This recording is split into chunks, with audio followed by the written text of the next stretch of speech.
Bonjour à tous, j'espère que vous allez bien. Je m'appelle Justin et aujourd'hui, je vais vous parler de scalabilité.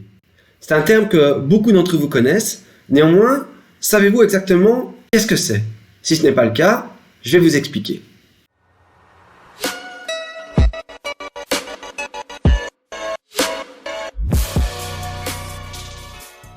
Pour l'expliquer, on va prendre un exemple de non-scalabilité. Prenons une pâtisserie. Dans cette pâtisserie, nous avons deux personnes. Une personne au fourneau et une personne à la caisse. À deux, et pour un certain coût de production, ils peuvent vendre jusqu'à 200 gâteaux par jour. Si maintenant, demain, ils veulent vendre 600 gâteaux par jour, il leur faudra plus de monde au fourneau, il leur faudra plus de monde à l'accueil, probablement une plus grande boutique, des stocks plus grands, etc. Tout ça aura un coût de production qui est proportionnel au revenu. Alors, cela ne va pas empêcher d'avoir une belle entreprise qui fonctionne bien, mais le coût sera toujours proportionnel au revenu. L'intérêt que ça apporte, c'est que si les revenus augmentent, eh bien le coût, quant à lui, n'augmente pas de façon proportionnelle. C'est un bon avantage car les applications scalables sont hyper compétitives sur le marché. En effet, elles engendrent de grands revenus à petits coûts. Ça, c'est pas négligeable. La scalabilité a aussi pour avantage de permettre qu'il n'y ait pas de rupture en cas de croissance, en s'adaptant à la demande.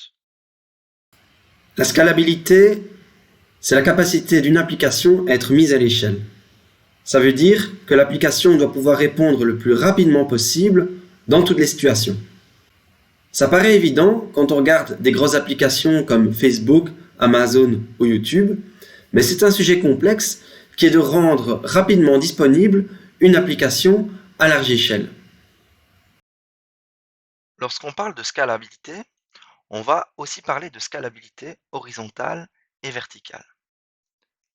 Alors, la scalabilité verticale, c'est accélérer la puissance de la machine. Par exemple, si j'ai une base de données, celle-ci est trop petite, je vais vouloir l'agrandir. Si mon serveur n'a pas assez de mémoire RAM, ben je vais vouloir rajouter de la mémoire RAM. Si mon processeur n'est pas assez puissant, je vais en acheter un meilleur. La scalabilité verticale, c'est donc upgrader la capacité unitaire d'une machine. La scalabilité horizontale, c'est l'inverse. On ne va pas vouloir augmenter la capacité unitaire d'une machine, mais plutôt ajouter des machines. On va donc pouvoir ajouter des serveurs ou des disques par exemple. La scalabilité horizontale, c'est donc la multiplication des ressources pour répondre à la demande.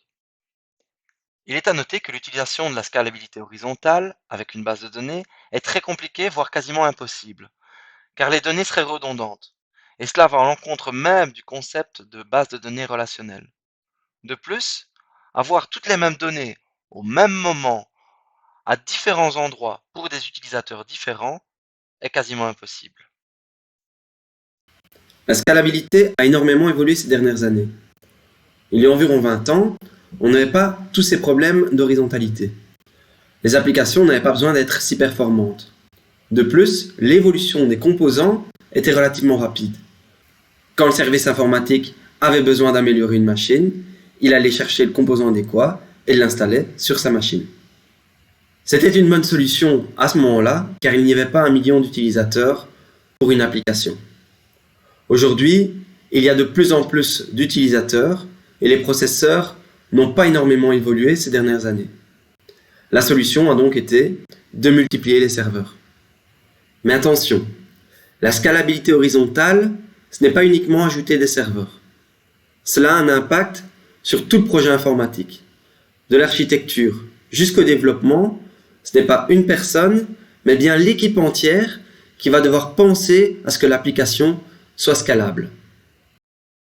Maintenant, demandons-nous comment notre application peut-elle devenir scalable. Pour répondre à ça, il va falloir respecter plusieurs principes afin d'avoir une application capable d'avoir une scalabilité horizontale. Le premier principe est tout à fait logique. Il s'agit d'avoir une architecture correctement dessinée. En effet, l'architecture est primordiale pour répondre aux besoins de l'application. Pour avoir une application scalable, il faut avoir une architecture allant dans la même optique. Grosso modo, il faudra donc que chaque composant de l'architecture soit lui-même scalable. De plus, il faut que le système soit capable d'évoluer dynamiquement en fonction de la charge.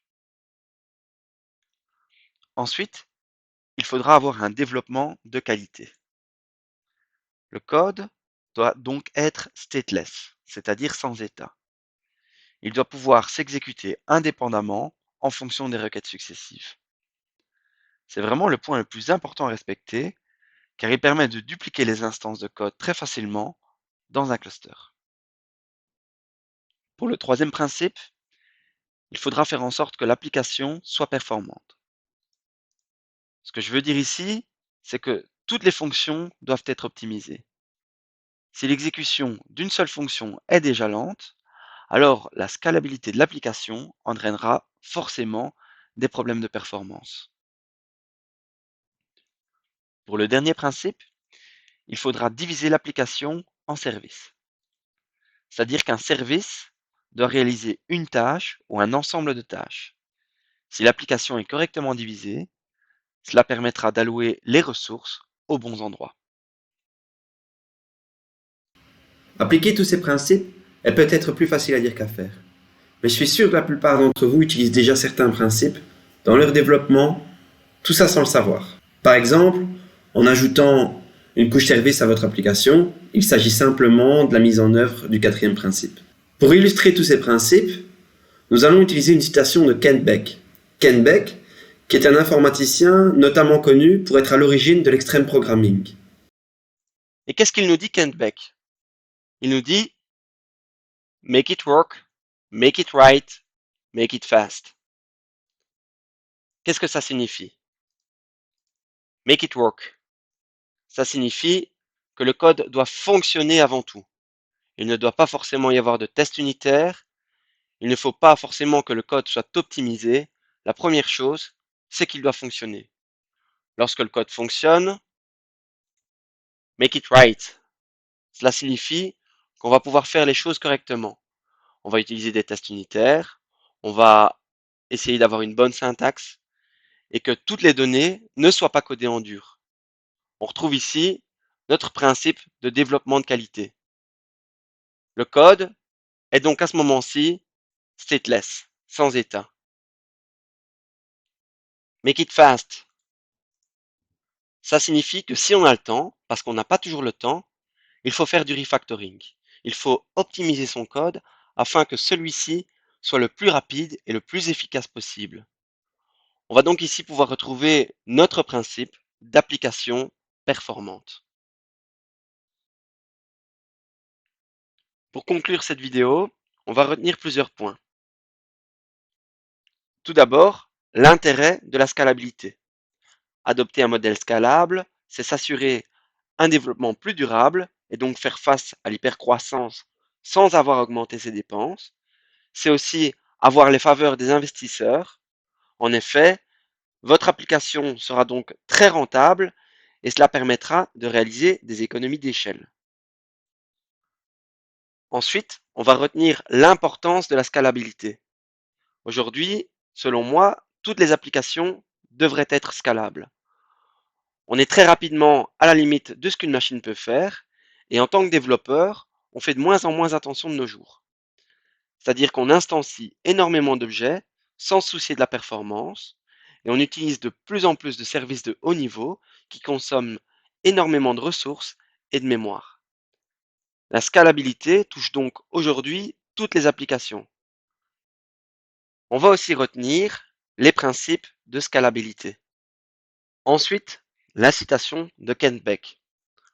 Make it work, make it right, make it fast. On retiendra aussi la différence entre la scalabilité verticale et la scalabilité horizontale. Pour résumer, il faut juste rester simple.